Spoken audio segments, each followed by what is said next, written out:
Alhamdulillah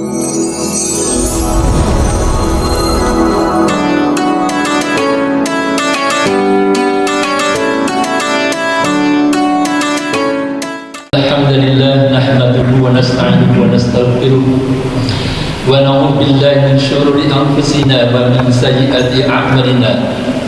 Man yahdihillahu fala mudilla lahu wa man yudlil fala hadiya lahu.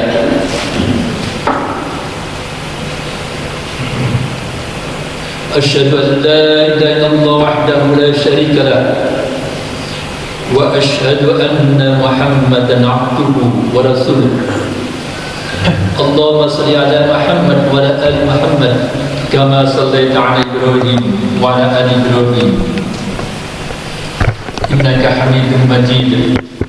Allahumma barik ala Muhammad wa ala ali Muhammad kama barakta ala Ibrahim wa ala ali Ibrahim innaka Hamidum Majid. Amma ba'du fa ya al-hadirun usikum wa iyaya bittaqwallah faqad fazal muttaqun. Para bapak, ibu, jamaah sekalian, alhamdulillah kita bersyukur kepada Allah atas nikmat Allah semata, atas izinnya kita bisa hadir pada subuh hari ini untuk menunaikan kewajiban kita.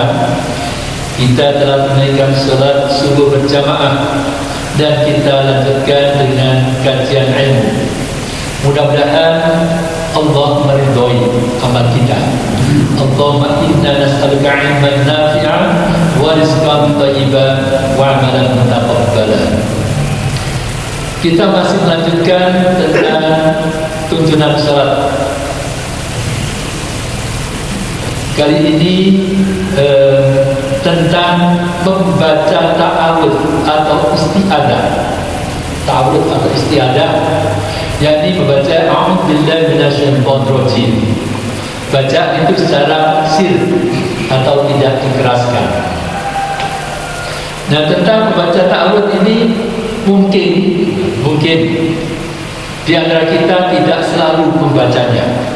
Kita langsung baca bismillah dan alhamdulillahirabbil alamin.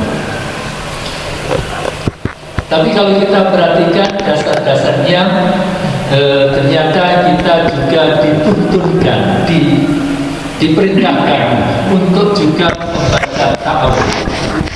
Membaca ta'awudz itu kapan saja waktu kita akan membaca Al-Quran, ayat-ayat Al-Quran, baik di dalam sholat ataupun di luar sholat. Nah, di dalam sholat itu kita membaca Al-Quran, terutama adalah Al-Fatihah, dan kemudian dilanjutkan dengan surah atau ayat-ayat yang lain. Jadi kita juga diperintahkan untuk membaca ta'awudz, beristi'adzah, mohon perlindungan kepada Allah. Nah, dasarnya adalah sebagai berikut. Yang pertama adalah ayat dari surah An-Nahl ayat 98. A'udzubillahi minasyaitonir rajim. Fa idza qara'tal Qur'an fasta'idz billahi minasyaitonir rajim. Apabila kamu membaca Al-Quran, adalah kamu meminta perlindungan kepada Allah dari syaitan yang terkutuk.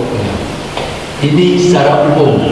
Apabila kamu membaca Al-Quran, supaya berlindung kepada Allah, yakni dengan isti'adzah, dengan bacaan ta'awudz.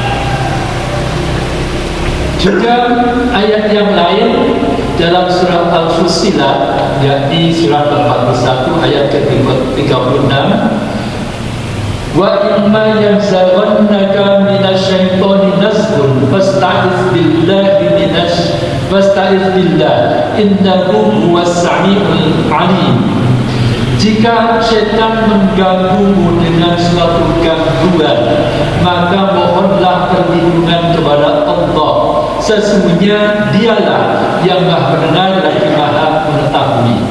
Kalau ini sifatnya umum, dalam arti bukan hanya waktu waktu membaca Al-Quran, tapi kalau merasa ada gangguan dalam hatinya, ada keraguan, ada merasa ada gangguan, ada bisikan setan, ada mungkin ada keinginan, dorongan untuk berbuat yang menyimpang, maka mohon perlindungan kepada Allah. Juga ada dasar-dasar berikutnya dari hadis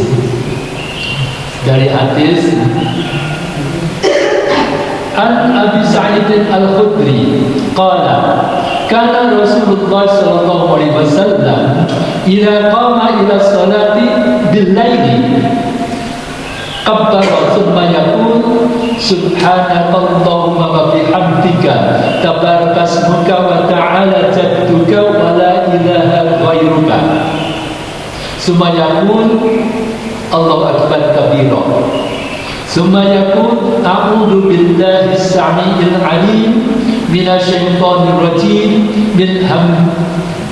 min hamzihi wa nafthihi wa nafsihi.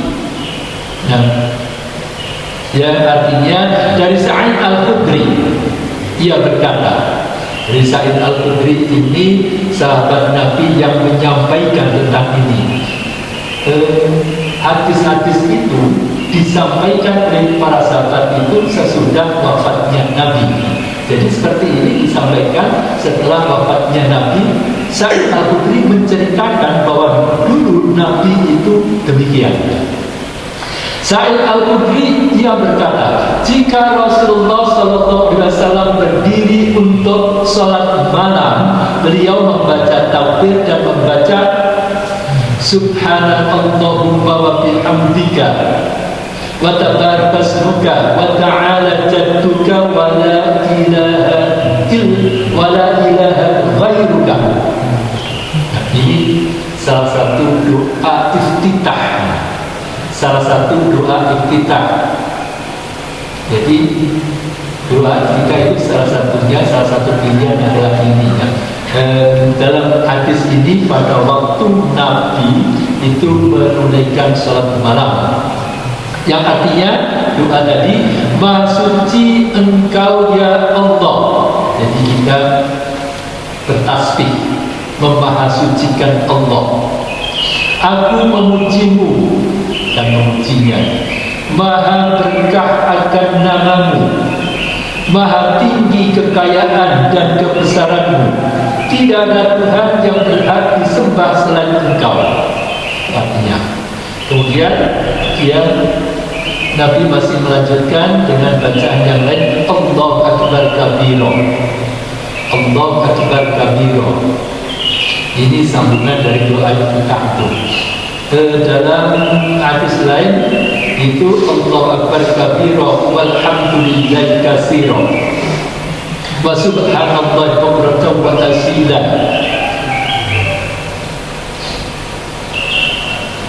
Kemudian membaca A'udzu billahi samiil 'alim minasyaitonir rajim min hamzihi wa nafthihi wa nafthi. Nah, ini ta'awudz. Nanti kita akan baca ada beberapa pilihan doa ta'awudz itu. Aku berlindung kepada Allah yang Maha mendengar. A'udzu billahi samiil 'alim. A'udzu billahi samiil 'alim. Aku berlindung kepada Allah yang Maha mendengar, lagi Maha mengetahui, dari setan yang terkutuk dan dari godaannya, godaan setan, dari tiupan dan dari bisikannya. Diriwayatkan oleh Imam Tirmidzi. Dan ini dasar dari hadis bahwa Nabi itu beristi'adzah, membaca ta'awudz. Ta'awudznya adalah seperti ini. Ini salah satu pilihan doa ta'awudz. A'udzu billahi samiil 'alim minasyaitonir rajim min hamzihi wa nafthihi wa nafsihi.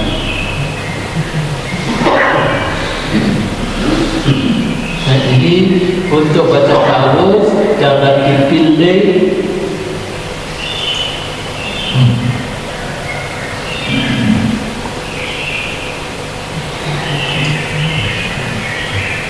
A'udzu billahi minasyaitonir rajim. Ini pilihan yang sudah terbiasa bagi kita. A'udzu billahi minasyaitonir rajim. Atau pilihan yang lain ada tambahan A'udzu billahi samil alim minasyaitonir rajim. Ditambah as-sami'il alim. A'udzu billahi samil alim minasyaitonir rajim.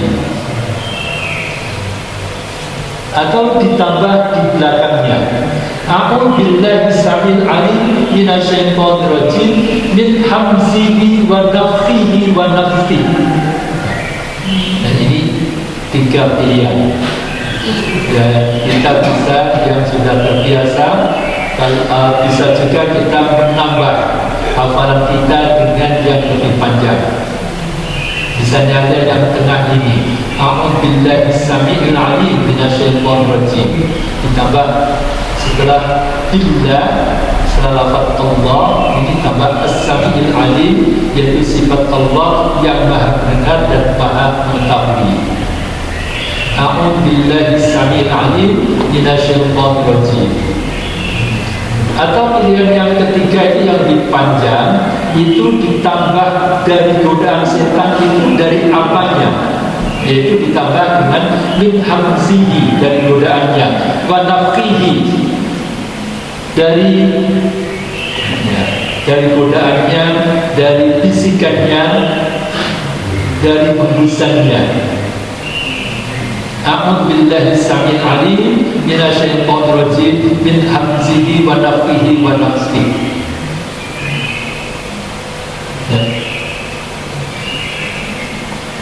Para jemaah sekalian, itu menunjukkan bahwa kita dituntutkan juga membaca ta'awudz itu. Jadi tidak langsung kepada Al-Fatihahnya, tapi juga membaca ta'awudz. Itu yang sifatnya dasarnya tadi ada yang berdasar umum, yaitu di dalam sholat, di luar sholat ataupun di dalam sholat. Kalau kita membaca Al-Quran itu berta'awudz. Yang kedua tadi dari hadis tadi, yaitu pada waktu Nabi itu menunaikan sholat. Jadi dalam hadis tadi adalah sholat malam, beliau juga membaca ta'awudz. Para jamaah sekalian, setelah membaca ta'awudz, yang berikutnya kita membahas tentang membaca basmalah. Membaca basmalah secara jahar atau sir. Jahar itu disuarakan, sir itu tidak diperdengarkan.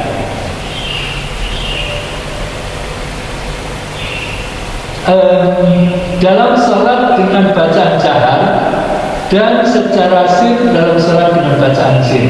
Jadi membaca basmalah secara jahar atau sir ini mestinya dalam salat dengan bacaan jahar dan secara sir dalam salat dengan bacaan sir. Artinya misalnya dalam salat maghrib, isya, subuh itu dengan bacaan jahar, maka bacaan basmalah itu baik secara jahar atau secara sir.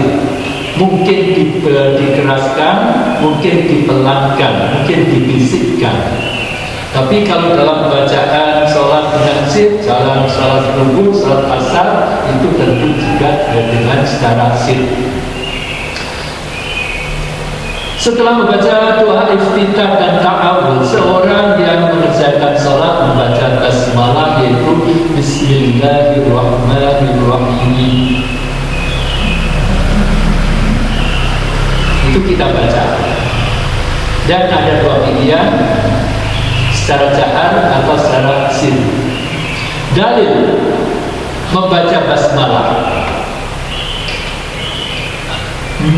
An-Nu'aym Al-Hujri qala shallaitu wara'a Abi Hurairah faqara'a Bismillahirrahmanirrahim summa qara'a bi ummil Qur'an hatta idza balagha ghairal maghdubi 'alaihim waladdallin faqala amin faqala an-nas amin wa yaqul kullama sajada Allahu akbar. Dan wa idza qama minal julusi fil isnaini qala Allahu akbar wa idza salama qala walladzi nafsi biyadihi inni la asbahakum sholatan bi Rasulillah sallallahu alaihi wasallam. Dari Nu'aym al-Mujmir, ini sahabat Nabi yang menyampaikan hadis ini. Dia berkata, aku pernah sholat di belakang Abu Hurairah.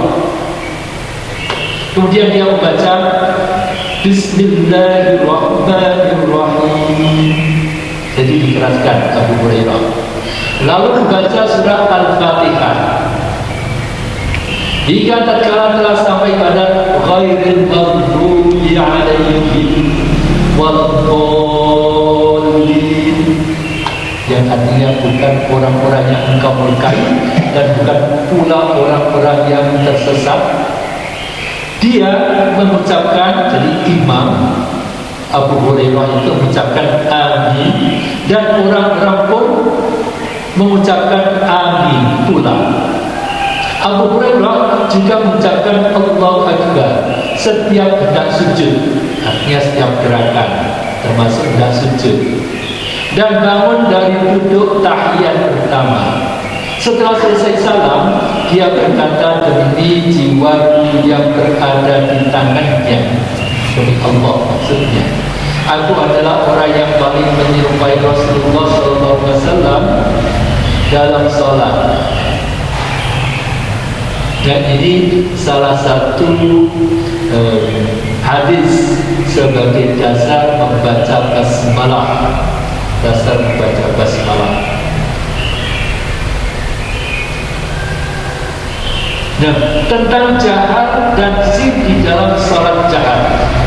Sholat jahar itu sholat yang dikeraskan, sholat malam, maghrib, isya, subuh, sholat jahar.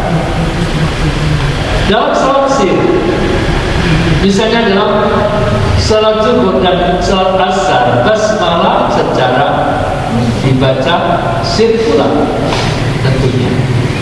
Untuk sholat jahar, maka basmalah dapat dibaca jahar atau dapat dibaca sir. Berarti ada dua pilihan. Ini berdasarkan kepada jamak di antara hadis-hadis yang berlawanan. Jamak itu apa artinya jamak? Jamak itu artinya memadukan beberapa hadis yang berbeda, beberapa hadis yang berlawanan, itu jamak.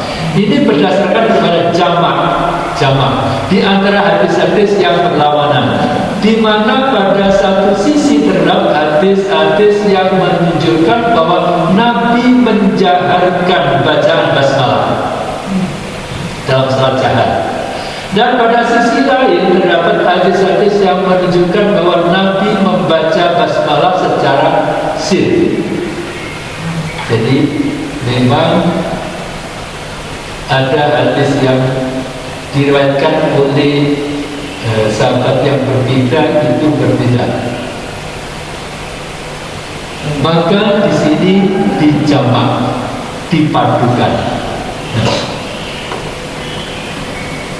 Sampel dari hadis-hadis yang berlawanan tersebut adalah yang pertama, hadis tentang basmalah dengan dibaca jahar, yaitu dari Abu Hurairah. Yang kedua dari Ummu Salamah. Abu Hurairah tadi itu, Abu Hurairah menjadi imam tadi dengan jahar. Hadis-hadis Abu Hurairah Quran An-Nasai tadi sudah kita baca. Abu Hurairah menjadi imam membaca basmalah secara jahar. Kemudian yang berikut ini dari Ummu Salamah. Riwayat Ahmad. An Ummu Salamata annaha su'ilat an qiraati Rasulillah sallallahu alaihi wasallam. Dari Ummu Salamah, Ummu Salamah ditanya tentang bagaimana bacaan Rasulullah sallallahu alaihi wasallam. Faqalat kana yaqta'u qira'atahu ayatan. Bismillahirrahmanirrahim. Alhamdulillahi Rabbil Alamin Ar-Rahmanir Rahim Maliki Yaumiddin. Dari Ummu Salamah bahwasanya dia pernah ditanya mengenai bacaan Rasulullah SAW. Dia menjawab, beliau memutus-mutus bacaannya ayat demi ayat, jadi tidak disambung. Nah, dalam contoh yang disampaikan oleh Ummu Salamah itu dimulainya dengan Bismillahirrahmanirrahim. Bacaannya basmalah diucapkan, dikeraskan. Alhamdulillahi Rabbil Alamin. Satu ayat berarti Ar-Rahmanir Rahim Maliki Yaumiddin. Yang kedua, hadis tentang bacaan sir. Basmalah dibaca sir. Hadis dari Aisyah radhiyallahu anha antara lain diriwayatkan oleh Ahmad sebagai berikut. An Aisyah kana Rasulullah sallallahu alaihi wasallam yaftatihu as-salata bit takbir wal qira'ata bilhamdulillahi rabbil alamin. Fa idza raka'a lam yashis ra'sahu wa lam yusawwidhu walakin baina dalika wa kana idza rafa'a ra'sahu min ar-ruku'i lam yasjud hatta yastawiya qa'iman wa kana idza rafa'a ra'sahu min as-sujudi lam yasjud hatta yastawi qa'idan wa kana yaqulu fi kulli rak'ataini at-tahiyyah wa kana yakrahu an yaftarisa dira'aihi iftirasas sabu'i wa kana yaftarisu rijlahu yusra wa yansibu rijlahu yumna wa kana yanha an aqibi syaitan wa kana yukhtibu sholata bin taslim. Dari Aisyah bahwasanya Rasulullah sallallahu alaihi wasallam memulai salatnya dengan takbir dan membaca Alhamdulillahi Rabbil Alamin. Nah, yang diriwayatkan oleh Aisyah ini, Aisyah menyampaikan bahwa yang dikeraskan itu mulai dari Alhamdulillahi Rabbil Alamin. Apabila beliau rukuk, beliau tidak terlalu mengangkat kepalanya dan tidak pula merendahkan. Jadi waktu rukuk sesuai dengan yang disampaikan oleh Aisyah radhiyallahu anha dalam menyampaikan hadis ini, Nabi tidak mengangkat kepalanya menghadap ke depan. Juga tidak terlalu menundukkan, menjatuhkan kepalanya, tetapi rata dengan punggungnya. Beliau tidak. Apabila beliau mengangkat kepalanya dari rukuk, beliau tidak bersujud. Saya ulangi, apabila beliau rukuk, beliau tidak mengangkat kepalanya dan tidak pula merendahkannya. Dan akan tetapi pertengahan di antara hal itu, apabila mengangkat kepalanya dari rukuk, beliau tidak bersujud hingga dia berdiri lurus. Yastawiya qa'iman, berdiri lurus. Inilah yang disebut dengan iktidal. Iktidal itu berdiri lurus. Kadang-kadang ada orang yang bangkit dari rukuk itu belum lurus sudah langsung sujudnya. Ini belum tumakninah di dalam iktidalnya. Apabila mengangkat kepalanya dari sujud, duduk, beliau tidak bersujud hingga duduk lurus. Jadi duduk di antara dua sujud itu duduk lurus dulu, tumakninah dulu. tidak langsung belum tegak sudah kembali sujud. Beliau tidak maksud hingga duduk lurus. Dia berkata pada setiap 2 rakaat ada 1 kali tahiyat. Ada tahiyat. Dan beliau membenci untuk menghamparkan kedua hastanya seperti duduknya binatang buas.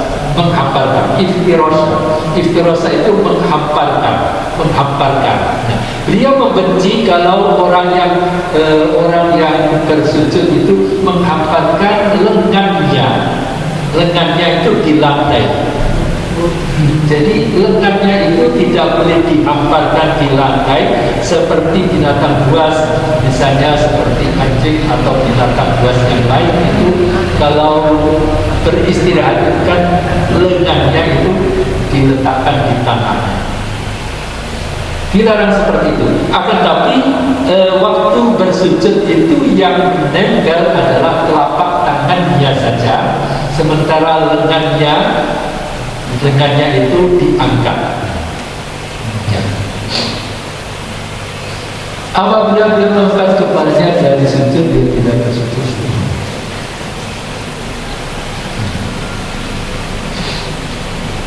Jadi beliau membenci duduk menghamparkan kedua hastanya, dan beliau membenci untuk menghamparkan kedua hastanya seperti duduknya binatang buas, yakni pada waktu bersujud. Tetapi beliau menghamparkan telapak kaki, memantar telapak kaki, iftirosha, menghamparkan telapak kaki kiri. Jadi pada waktu duduk itu telapak kaki kiri itu dihamparkan pada lantai itu diduduki, sementara telapak kaki kanannya itu berdiri. Jadi bukan kedua telapak kaki yang diduduki, bukan kedua telapak kaki yang dihamparkan, tapi yang kiri saja yang dihamparkan dan duduk di atasnya, sementara telapak kaki kanan itu diberdirikan, ditegakkan.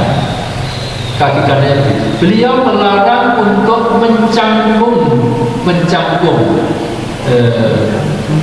Apa maksudnya? Yaitu mudah-mudahan tidak salah, saya kurang paham juga itu istilah mencangkung, yaitu duduk di atas tumitnya, jadi tumitnya kedua-duanya kanan dan kiri itu diberdirikan dan duduk di atas kedua tumitnya. Jadi seharusnya yang diberdirikan itu yang kanan saja, sedangkan yang kiri itu dihamparkan. Beliau melarang untuk mencangkung seperti duduknya setan, dan beliau menutup salatnya dengan salam. Nah, ini tadi terutama yang diambil adalah seperti yang diriwayatkan oleh Aisyah radhiyallahu anha itu, beliau memulai salatnya itu ya bacaan yang dikeraskan itu adalah dengan alhamdulillahirabbil alamin. Yang kedua, dari hadis Anas dalam kitab An-Nasa'i yang diriwayatkan oleh An-Nasa'i, An Anasin qala sallaitu khalfa Rasulillah sallallahu alaihi wasallam wa Abi Bakrin wa Umar wa Utsman radhiyallahu anhum falam asma'u ahadan minhum yajharu bi bismillahirrahmanirrahim. Dari Anas dia berkata, aku sholat di belakang Rasulullah sallallahu alaihi wasallam, di belakang Abu Bakar, Umar serta Utsman radhiyallahu anhum, dan aku tidak mendengar salah seorang dari mereka meneraskan bacaan Bismillahirrahmanirrahim. Nah, tapi tadi ada hadis yang lain. Kalau misalnya kita membaca hanya hadis ini saja, tidak ada isyarat, mungkin kita beranggapan ya harus secara sir suratannya. Karena kedua kelompok hadis itu adalah sahih, jadi keduanya sahih. baik yang secara sir ataupun yang secara jahar itu hadisnya sahih, maka penyelesaian ta'arudnya, jadi maksudnya untuk mengambil hukumnya itu, yang pertama diupayakan agar keduanya dapat dijamak. Kedua jenis hadis tadi dijamak, dipadukan, sehingga keduanya diamalkan dan tidak ada yang diabaikan, sesuai dengan kaidah fikih yang menyatakan mengamalkan suatu pernyataan dalil lebih utama daripada mengabaikannya. Yang kedua, cara menjamak kedua kelompok hadis itu adalah dengan menyatakan bahwa hadis-hadis tersebut menyatakan boleh menjahat, bacaan basmalah dalam salat jahar, sebagaimana dipahami oleh Abu Hurairah dan Ummu Salamah. Jadi Abu Hurairah dan Ummu Salamah kan menjahat, mengeraskan bacaan basmalah, dan boleh membacanya dengan sir dalam salat jahar sesuai dengan hadis Aisyah dan Anas.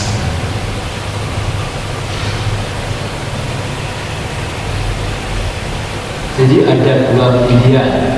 Jadi tidak mengabaikan salah satunya, tapi menjamak, memadukannya. Artinya boleh dijahar, boleh sir.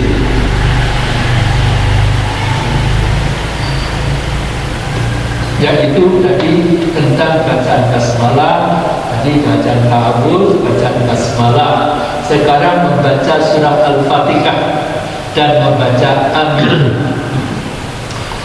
Al-Fatihah merupakan bacaan pokok pada tiap-tiap rakaat. Bagaimana Rasulullah membaca Al-Fatihah? Untuk memahami bagaimana Rasulullah membaca Al-Fatihah, bisa dipahami beberapa hadis berikut ini. Yang pertama hadis Anas an Qatadah qala su'ila Anas kaifa kanat qira'atun Nabi sallallahu alaihi wasallam faqala kanat maddan itu memanjangkan, summa qara'a bismillahirrahmanirrahim, yang mutu di bismillah, wa yamutu birrahman, wa yamutu birrahim. Dari Qatadah ia berkata, Anas pernah ditanya bagaimana bacaan Nabi Sallallahu Alaihi Wasallam. Ia menjawab bacaan beliau adalah panjang. Jadi tentang cara membacanya. Lalu beliau membaca Bismillahirrahmanirrahim. Anas menjelaskan beliau memanjangkan bacaan Bismillah, juga membacakan Ar-Rahman dan serta bacaan Ar-Rahim. Yang kedua, dari Abdullah bin Abu Mulaikah dari Ummu Salamah diriwayatkan ia pernah ditanya tentang bacaan Rasulullah SAW. Ummu Salamah berkata, Nabi menghentikan ayat demi ayat. Tadi tentang bagaimana Nabi membaca Al-Fatihah di dalam sholat, menghentikan ayat demi ayat. Bismillahirrahmanirrahim, berhenti. Walaupun secara hukum tajwid itu kan ada yang bisa diteruskan. Bismillahirrahmanirrahim, alhamdulillahirabbil alamin, arrahmanirrahim, maliki yaumiddin. Tetapi Nabi ini memutus ayat demi ayat. Bismillahirrahmanirrahim, alhamdulillahirabbil alamin, arrahmanirrahim, berarti maliki yaumiddin, berarti. Ini tentang bacaan. Dari hadis-hadis tersebut dapat dipahami bahwa di dalam membaca Al-Fatihah hendaknya membacanya ayat demi ayat dan tidak disambung.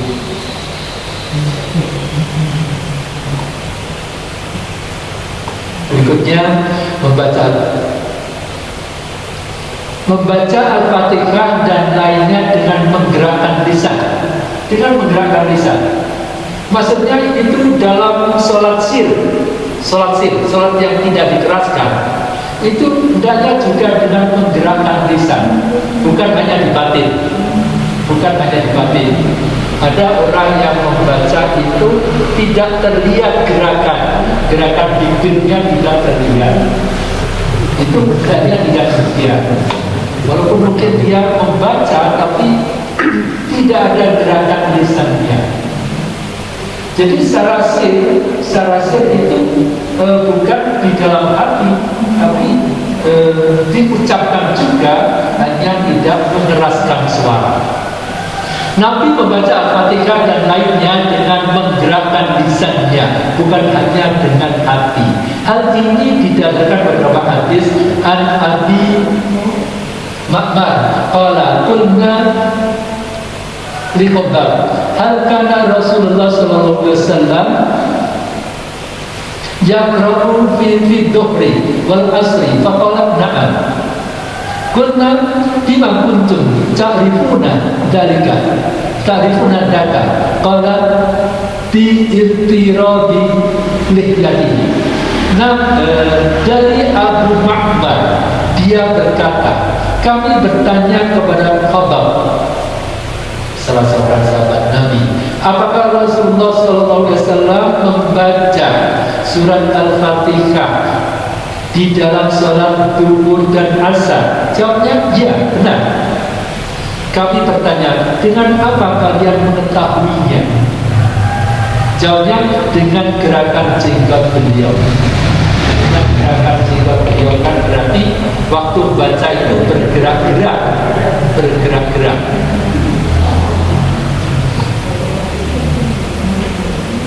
Membaca Al-Fatihah dalam sholat itu adalah wajib. Secara umum membaca Al-Fatihah dalam sholat itu adalah wajib karena merupakan salah satu rukun sholat, sehingga tidak sah sholat tanpa membacanya, tanpa baca Al-Fatihah. Hal ini berdasarkan hadis dari Ubadah ibn Samit yaqduru bihi Nabi sallallahu alaihi wasallam la salata liman lam yaqra'u bi Fatihatil Kitab. Dari Ubadah bin Samit mengatakan hadis tersebut marfu kepada Nabi, tidak sah salat seseorang yang tidak membaca Al-Fatihah. Ya, saudara, itu para jamaah sekalian, kita sudah mempelajari tadi di bacaan Tawud itu mungkin kita tidak selalu membacanya, tapi ternyata dianjurkan pada waktu yang dasarnya ada yang bersifat umum, kapan saja ya waktu membaca Al-Quran dan waktu ada gangguan. Dan dari hadis tadi, yaitu di dalam sholat Nabi itu membaca ta'awud.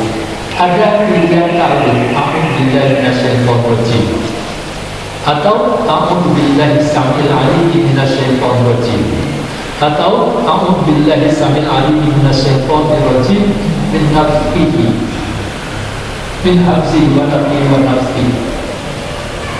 Ada 3 pilihan. Kemudian tentang bacaan basmalah.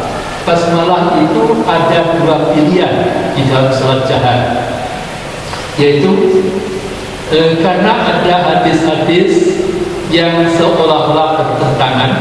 Ada yang misalnya dari Ummu Salamah itu menyatakan bahwa Nabi itu mengeraskan bacaan basmalah, sementara Aisyah menyatakan bahwa Nabi tidak mengeraskannya.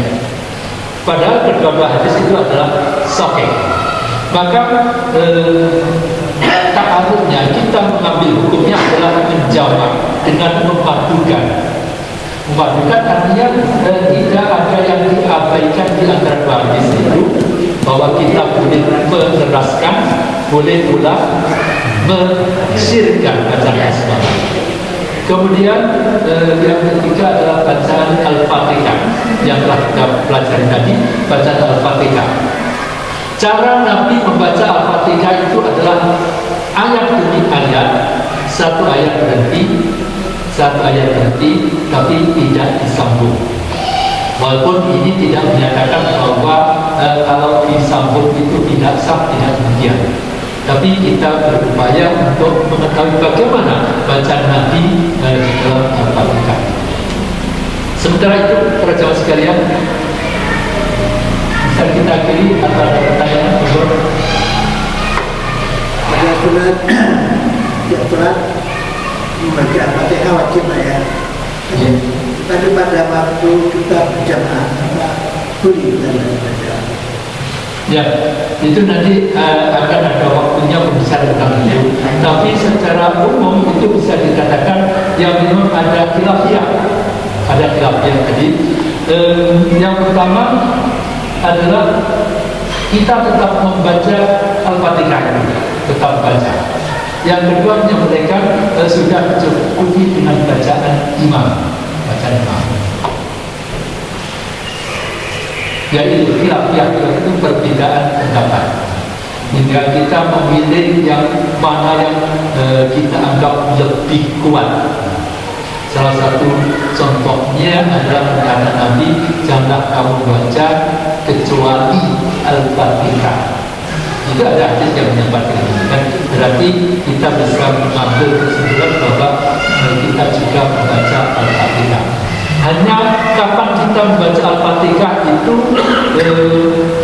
itu ya betul pengalaman saya itu kan strategi. Kalau imamnya itu membacanya itu terputus-putus ayat demi ayat dan ada jeda, kita bisa mengikuti setelah masing-masing satu ayat. Alhamdulillahirabbil alamin. Kita mengikuti. Tapi kalau tidak, nanti setelah selesai semuanya kita membaca Al-Fatihah dengan segera kita selesaikan. Sudah cukup? Ya, udah. Untuk ta'awudz ini tidak hanya satu rakaat pertama saja, mungkin ta'awudz. Oh iya. Ta'awudz apakah rakaat pertama saja atau setiap Al-Fatihah? Ya, kalau kita kembalikan kepada dasarnya itu setiap membaca Al-Quran. Nah, kalau kita tadi membaca Al-Fatihah itu termasuk membaca Al-Quran. Kemudian kita sudah jeda, artinya sudah diselingi dengan bacaan-bacaan yang lain. Kemudian kita memulai lagi, maka kita mengulangi ta'awudz lagi. Jadi rakaat kedua ta'awudz lagi. Artinya dengan a'udzubillahi minasyaitonir rajim lagi, kemudian bismillah, alhamdulillah. Karena itu kan memulai membaca Al-Quran lagi. Sementara tadi sudah diselingi oleh bacaan dan tindakan yang lain. Walaupun mungkin ada yang menganggap ini kan masih satu rangkaian, tidak apa-apa. Tergantung dari bagaimana niat kita. Seperti itu. Ya, sementara cukup seperti itu. Mudah-mudahan bermanfaat kita bersama untuk berupaya meningkatkan atau memperbaiki sholat kita sesuai dengan yang dicontohkan oleh Nabi Sallallahu Alaihi Wasallam, "Shallu kama ra'aitumuni usolli." Dan yang tidak kalah penting itu selain tata cara adalah bagaimana kita berupaya untuk memahami bacaan-bacaan kita. Jadi apa yang kita baca itu bacaan-bacaan dalam sholat, termasuk mungkin ayat-ayat yang kita baca itu kita berupaya untuk memahaminya. Kita baca terjemahnya, kita baca tafsirnya. Jadi sehingga kita bisa waktu sholat itu berupaya untuk khusyuk dalam arti perhatian kita kepada Allah dan berupaya memahami menyadari apa yang kita ucapkan. Demikian, mudah-mudahan bermanfaat bagi kita bersama. Kurang lebihnya mohon maaf. Kita tutup dengan doa kafaratul majlis. Subhanallah wa bihamdika asyhadu an la ilaha illa anta astaghfiruka wa atubu ilaik. Assalamualaikum warahmatullahi wabarakatuh.